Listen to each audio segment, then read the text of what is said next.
More W4R24H. Stories. The long road home seemed to go on and on. The road continued to stretch in front of the vehicle endlessly. The light that shone through the branches of the tall, green trees danced across the window in random patterns, and every once in a while, obnoxiously shining in your eyes.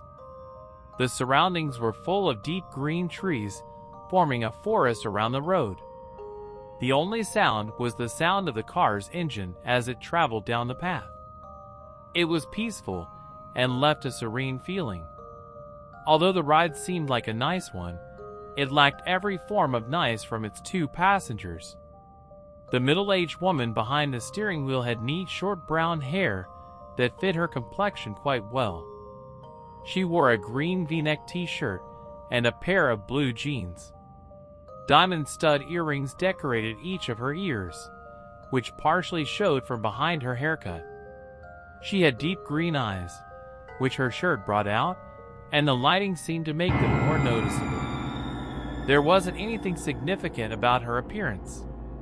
She looked like any other average mother you would see on TV shows and the like. However, the one thing that made her different than the average mothers was the dark bag she had under her eyes. Her facial expression was gloomy and sad, although she genuinely looked like someone who smiled a lot. She would sniffle every once in a while, and occasionally glance in the rearview mirror to look at her son in the back seat, who was hunched over partially, with his arms held tight around his chest, and his head pressed against the cold window. The boy lacked any normal appearance, and anyone could plainly see there was something wrong with him.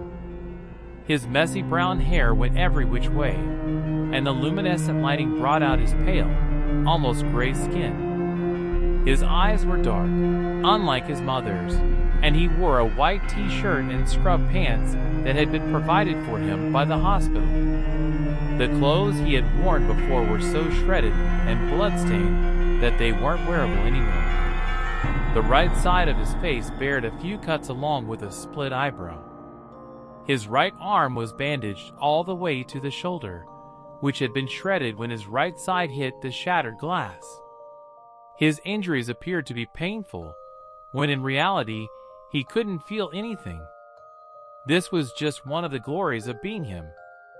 One of the challenges he had to face while growing up was growing up with a rare disease that caused him to be completely numb towards pain. Never before had he felt himself get hurt. He could have lost an arm and felt nothing. The other major disorder he had faced, which was the one that deemed him many insulting nicknames in the short time he attended grade school before he switched to homeschooling, was his Tourette syndrome, which caused him to tick and twitch in ways he couldn't control. He would crack his neck uncontrollably and twitch every once in a while. The kids would tease him and call him Ticci Toby, and they mocked him with exaggerated twitching and laughing. It got so bad he had to turn to homeschooling. It was too hard for him to be in a common learning environment with seemingly every kid poking, or more like stabbing, fun at him.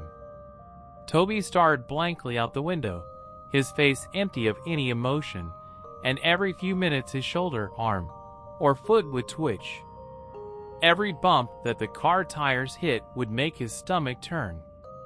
Toby Rogers was the boy's name, and the last time Toby remembered riding in a car was when it crashed. That's all he thought about, unconsciously replaying everything he remembered before he blacked out, over and over again. Toby had been the lucky one. His sister had not been so lucky. When the thought of sister came, he couldn't help the tears that welled up in his eyes. The horrible memories replayed in his mind. Her screaming that had cut off when the front of the car was smashed in. It all went blank for a moment before Toby opened his eyes to see his sister's body, her forehead pierced with glass shards, her hips and legs crushed under the force of the steering wheel, and her torso pushed in from the too late inflated airbag.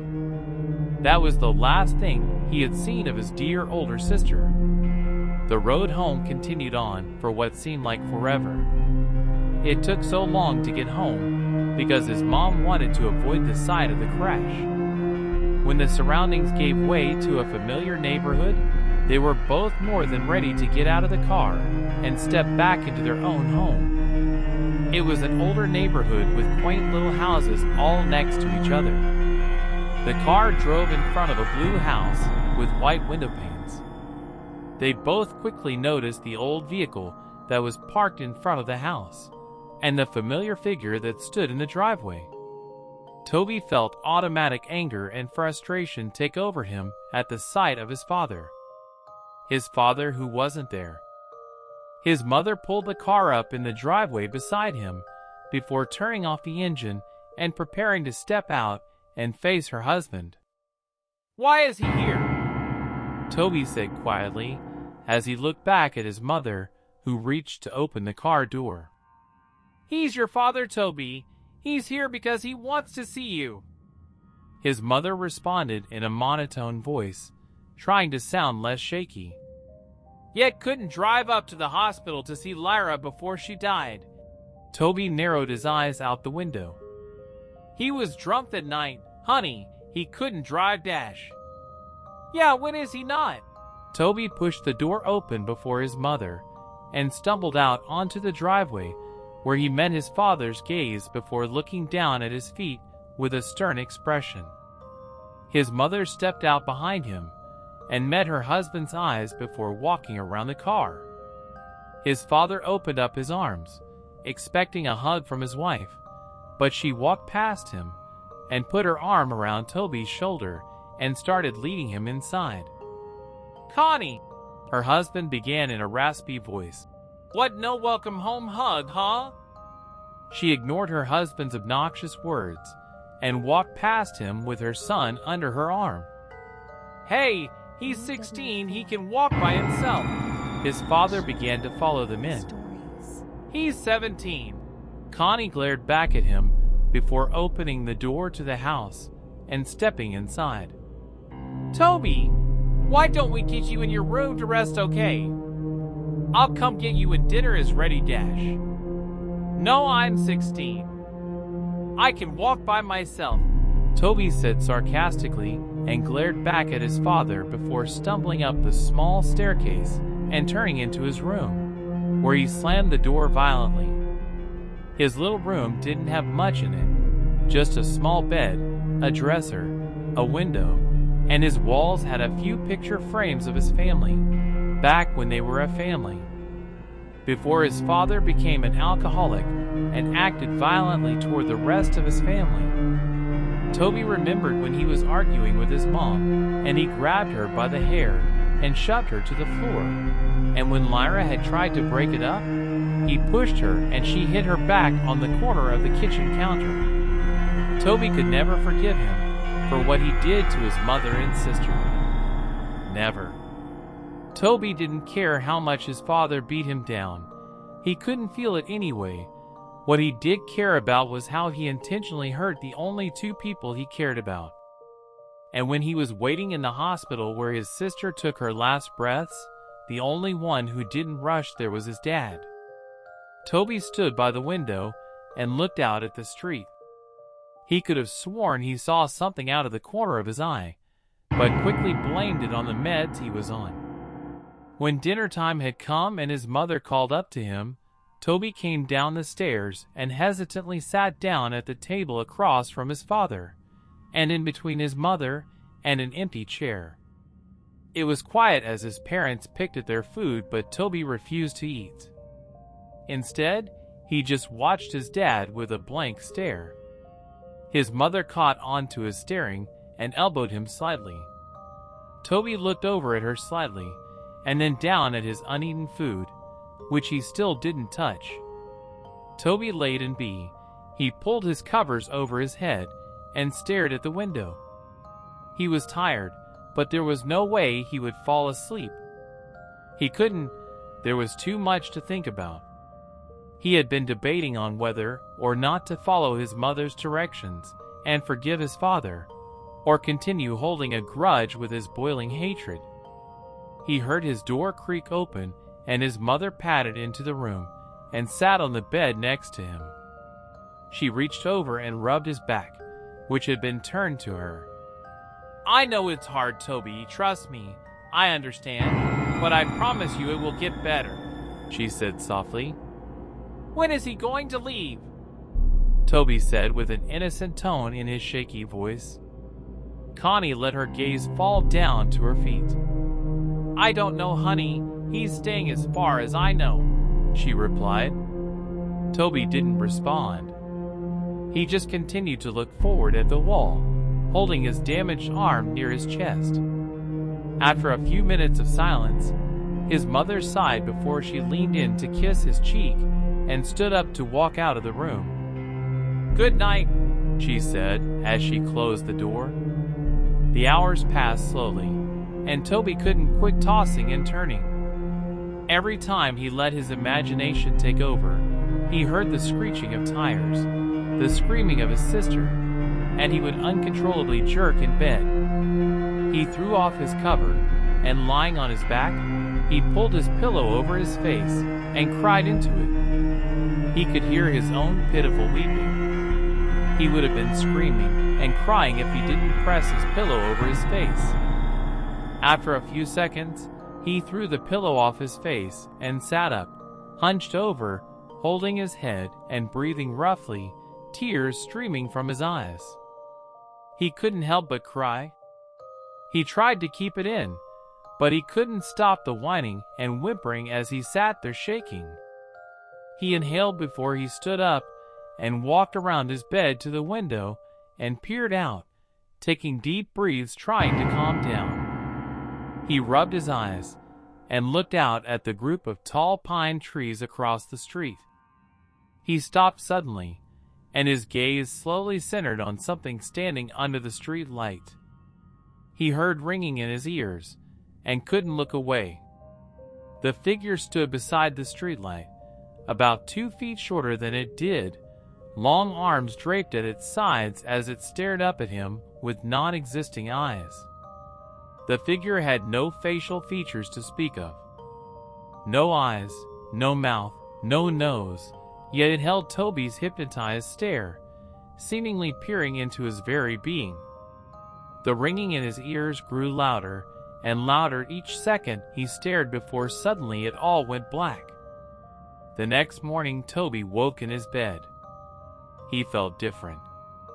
He wasn't tired at all, and when he consciously woke up, it felt like he had been lying there awake for hours. He had no thoughts flowing through his mind. He sat up slowly and stumbled over to the wall, but when he stood he automatically felt dizzy. He stumbled to the doorway and walked down the stairs. His parents were sitting at the table. His father was tuned in to the small TV that sat on the countertop, and his mother was reading the newspaper. She quickly looked over when she felt Toby's presence looming behind her. "Well, good morning, sleepyhead. You've been sleeping forever," she greeted him with a hesitant smile.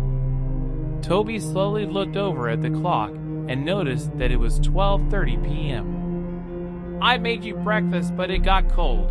I was going to wake you, but I felt you needed sleep." Her expression fell from happy to worried as her son resisted responding to her. "Are you all right?"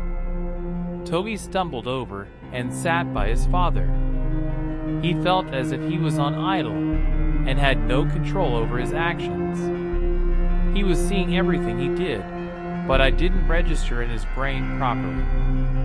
He reached out to his father's arm, but his hand ended up getting slapped. His father turned to him abruptly and pushed his chair over with his foot.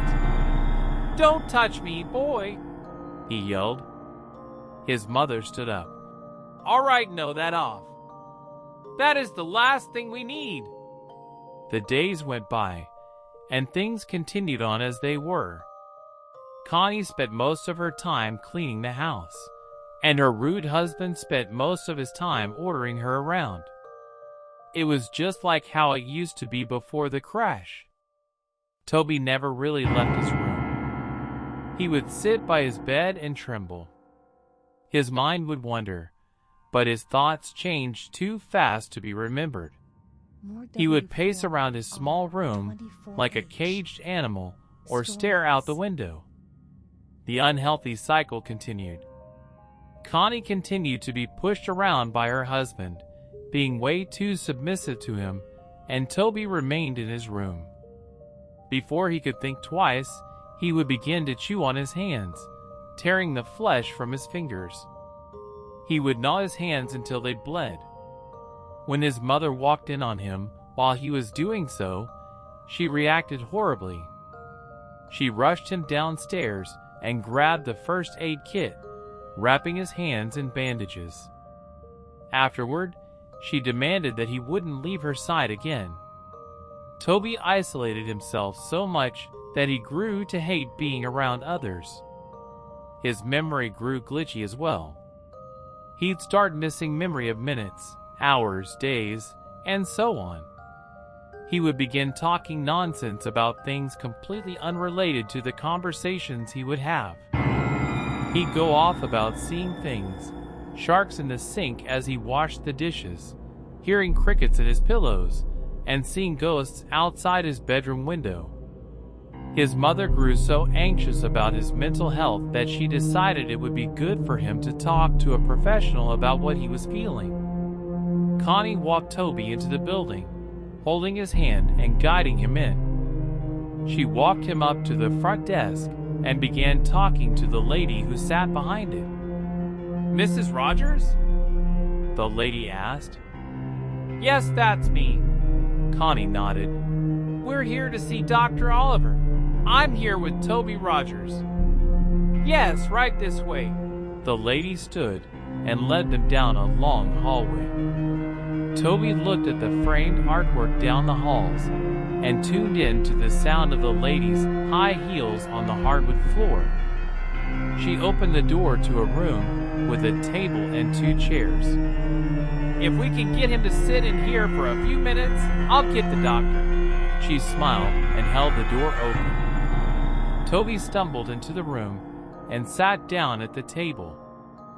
He looked over at his mother and the lady before the door slowly shut behind them. He looked around the room before he held up his tightly bandaged hands and began to bite at the bandages to unwrap his hands. But he was interrupted as the door swung open and a young woman in a black and spotted dress with light blonde hair stepped in, holding a clipboard and a pen. "Toby?" she asked with a smile. Toby looked up at her and nodded. "Nice to meet you, Toby. My name is Dr. Oliver."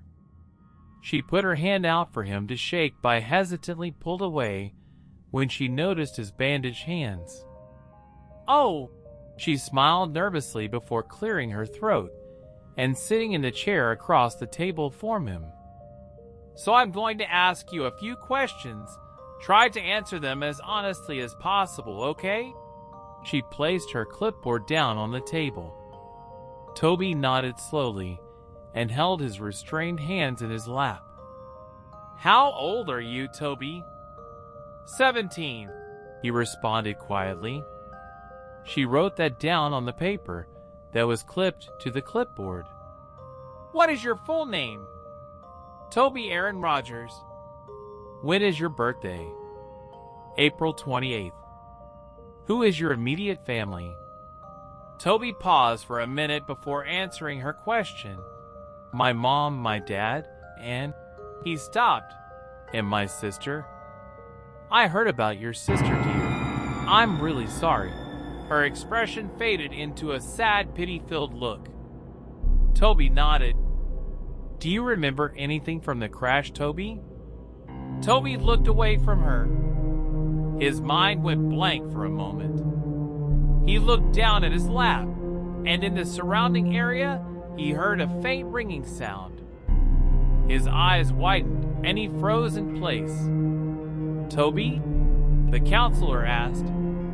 "Toby, are you listening?" Toby felt a shiver go down his spine until he froze once again and slowly looked over out the little window through the door, where he saw it. a dark, featureless figure peering in at him. He stared, eyes widened, the ringing growing louder and louder, until suddenly the loud voice of the counselor broke his trance. "Toby!" she yelled. Toby jumped and fell sideways out of his chair and backed up into the corner. Dr. Oliver stood up, holding her clipboard to her chest, a surprised look in her eyes. Toby met her eyes again, his breath hitching as he twitched. That night Toby lay in bed. His eyes were dazed as he stared straight up at his ceiling. He could feel himself begin to doze off when he heard the scattering of footsteps down his hallway. He sat up and looked towards the doorway, his door wide open. There was no light. Everything was lit by the luminescent blue glow of the moon through his window, leaving a cold lighting. He stood up and slowly made his way toward the doorway when suddenly the door, which previously was wide open, slammed in his face. He gasped and fell back. He was out of breath when he hit the ground, and he began breathing heavily, his eyes wide open. He waited for a few seconds before getting back on his feet. He reached out and grasped the cold door handle with his bandaged hand, and it creaked open. He looked out into the dark hallway and tiptoed out of his room. The window at the end of the hallway lit up the darkness with blue moonlight as he padded his way down. He could hear footsteps rustling around him, and faint giggling followed by the pitter-patter of small feet, which sounded like a child had run in front of him, giggling and running around. The hallway was a lot longer than he remembered. It seemed endless, like the ride home from the hospital. He heard the door creak in front of him. "Mom?" he called in a shaky voice. Suddenly a door slammed behind him, and he jumped and turned around. Behind him, he heard a long, eerie groan that sounded like croak right in his ear. He turned around as fast as he could, and was suddenly face to face with none other than his dead sister. Her eyes were clouded white, her skin pale, the right side of her jaw dangling there by tissue and muscle, glass protruding from her forehead, black blood leaking down her face, her blonde hair pulled up in a ponytail as it always was, and she was wearing her gray t-shirt and athlete shorts, which were dirty and spotted with blood. Her legs were bent in ways they shouldn't be. She stood emitting a long croaking noise only an inch away from Toby's face. Toby yelped and fell back. Age. He started to crawl backward away from her, but he was unable to break the eye contact he held with her blank, dead eyes. He dragged himself backward until he backed up into something. He stopped for a second. Everything was dead silent except for his heavy breathing and crying. He slowly looked up to meet the blank face of a tall, dark figure, the same figure that stood over him now. Behind the tall, dark mask were rows of children looking to range from 3 to 10 years old, their eyes completely black, and dark black blood leaked from their eye sockets. More W4R24H stories. He screamed and stood up as fast as he could, only to be tripped by dark black tendrils that wrapped around his ankle. He fell straight on his stomach and got the wind knocked out of him. He tried to scream, but he couldn't make a sound. He wheezed out before it all went black. Toby woke with a start. He screamed out and sat up as fast as he could, completely short of breath. He wheezed out and held his chest with his bandaged hands. It was just a dream, just a dream. He laid back down on his bed and rolled over on his side. It felt like a against weight had been lifted off his chest as he took in deep breaths. He stood up and padded over to his window. He saw nothing. Nobody was out there. No ghosts, no figures, nothing.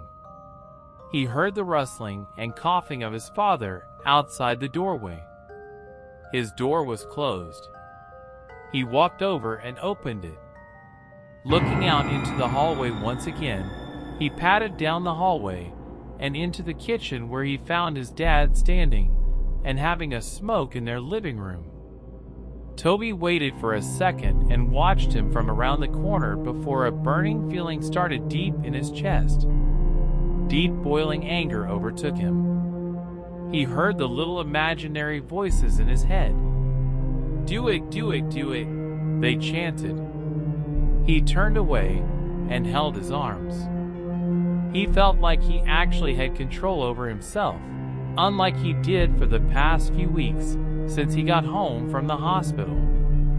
He actually had complete thoughts for just moments before the chanting of the little voices in his head clouded them. "Kill him! He wasn't there! He wasn't there! Kill him! Kill him!" they continued on. Toby trembled. No! No, he wasn't going to do it. What? Was he going crazy? No. He won't kill anyone. He can't. He hated his father, but there was no way he was going to kill him. That was it, the last thought he had before he fell into an idle state once again. The influence of the voices in his head was too much. He began to silently walk up behind his father. He reached over the counter to the knife in the case. He gripped it in his hand. He felt the sensation take over his chest. He let out a snicker. "Ha! Hee! Hee! Ha ha ha ha ha ha!" He began laughing so hard he had to gasp for breath. His father turned around abruptly before he felt a brute force shove him to the floor. He grunted as the air was knocked out of him. "What?" He looked up at the boy who stood over him, grasping the kitchen knife in his hand. "Toby, what are you doing?"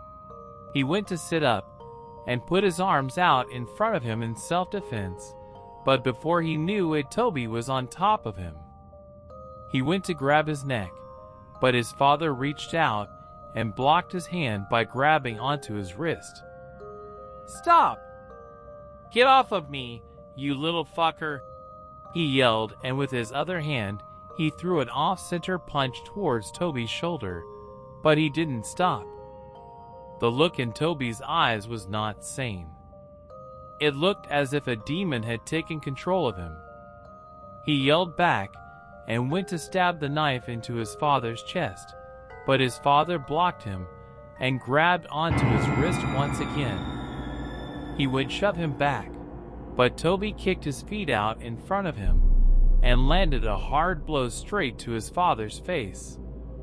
His father recoiled and pulled his arms away to cuff his face, but Toby got back up and drove the knife straight into his shoulder. His father let out a loud cry and went to pull the knife out, but before he could, Toby threw his fist straight into his face. He began to pound his fists into his head, laughing and wheezing. He cracked his neck and grabbed the knife and ripped it out of his father's shoulder. He drove it deep into his dad's chest and repeatedly stabbed into his torso, blood spilling out and getting splattered everywhere. He didn't stop until his father's body went still. He threw the knife over to the side and leaned over his body, coughing and panting. He stared at his father's smashed-in face and sat there twitching until a loud scream broke the silence. He looked over to see his mother standing a few feet away, covering her mouth, tears streaming down her face. "Toby!" she screamed. "Why did you do that?" she cried. "Why?" she screamed. Toby stood up and began to back away from his father's bloody corpse. He began to back out of the kitchen. He looked down at the blood-soaked bandages on his hands and looked up at his mother one last time before he turned and ran out of the house. He ran into the garage and slammed his hand against the control panel on the wall and pushed the button to open the garage door. Before he ran out, he noticed his father's hatchets, which had been hanging on the tool rack above a table full of jars filled to the brim with old rusted nails and screws. One of the hatchets was new. It had a bright orange handle and a shiny blade, and the other was old with a wooden handle and an old, dull blade. He grabbed both and looked down at the table, and he saw a box of matches, and under the table was a red gasoline tank. He held both of the hatchets in one hand and grabbed the matches and gasoline before running out of the garage, down the driveway and up the street. As he approached the streetlight that he could see out his own bedroom window, he heard police sirens in the distance. He turned around, and the red and blue flashing lights came rushing down the street. Toby stood for a second before he pulled open the cap on the gasoline tank and ran down the street, spilling gasoline all over the street after him. He turned and ran into the trees. He poured the last bit of gasoline out before he reached into his pocket and pulled out a match. He struck it against the box and immediately dropped it. In an instant, flames burst around him. The fire caught on the trees and bushes around him, and before he knew it, he was surrounded by fire. The silhouettes of police cars were visible through the flames as he backed away into the forest around him. He looked around, but his vision was blurred. His heart was pounding, and he closed his eyes for a moment. This was it. This was the end. Toby felt a hand on his shoulder. He opened his eyes and looked over to see a large white hand with long, bony fingers resting on his shoulder. He followed the arm that was attached to the hand up to a dark, towering figure. It appeared to be wearing a dark black suit, and its face was completely blank. It towered over Toby's small frame as it looked down on him. Tendrils reached out from its back. Before Toby knew it, his vision blurred, and he heard the sound of ringing in his ears. Everything went blank. That was it. That was the end. That was how Toby Rogers died. A few weeks later, Connie sat in her sister's kitchen. His sister, Lori, sat next to her drinking a cup of coffee. About 3 weeks ago, Connie lost her husband and her son, and a few weeks before, she had lost her daughter to a car crash. Since then, she moved in with her sister. The police were keeping her busy. They had just finished cleaning up the case, and the story had been released 2 weeks ago. The focus of the world seemed to have shifted to completely new stories. Lori switched the TV on to a news broadcast. On the TV, the news reporter began introducing the new headline. "We have breaking news! Last night, there have been reported the murder of 4 individuals. There are no suspects yet, but the victims were a group of middle school kids who had been out in the woods late last night. The kids had been bludgeoned and stabbed to death. The investigators have discovered a weapon at the crime scene. It appears to be an old, dull-blade hatchet, as you can see here." The picture changed to show snapshots of the weapon exactly as it was left at the crime scene. Investigators have pulled the name of a possible suspect, Toby Rogers, a 17-year-old boy who stabbed his father to death a few weeks ago and tried to cover up his escape by setting a fire in the streets and forest area around the neighborhood. Although they believe the young boy had died in the fire, investigators suspect Rogers might still be alive, due to the fact that his body was never found. Your W4R24H